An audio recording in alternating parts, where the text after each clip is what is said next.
make a policy, we need to think through all the implications of that policy and make sure we've got the wherewithal and the other policies required to cater for the implications of that policy. Does that make sense?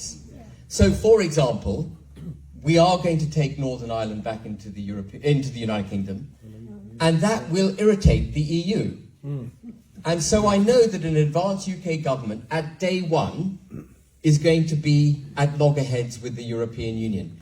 And that in turn means when we take Northern Ireland back, we better have all the policies required to protect the British people against a belligerent European Union, which will probably exercise its belligerence through trade, which means that at day one we need to ditch net zero, deregulate, cut taxes on the working and middle classes, cut taxes on small and medium-sized businesses. We need to liberate the United Kingdom, so when the EU comes knocking at our door, we can show them the proverbial V sign. And we will do that. That is the point about running a country for the country. You don't have the European Union, UN, and so on telling you what to do.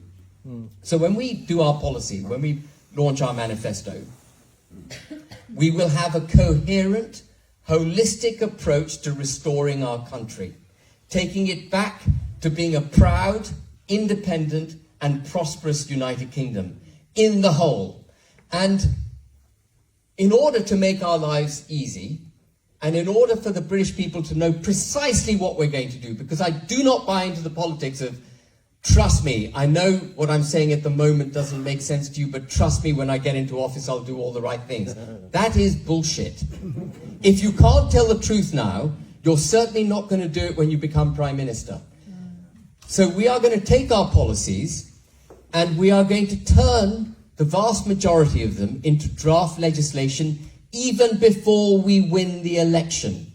And our manifesto will have the draft legislation that we intend to pass attached to our policies. So the British people can not just see the direction of our travel, they can see the instruments by which we will deliver this country to safety.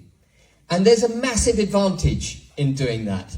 It means that when I walk in to the House of Commons as Prime Minister in 2029 and I slam down the manifesto on the desk and I go, that's our manifesto, this is the draft legislation, we have a democratic mandate for this, exactly this.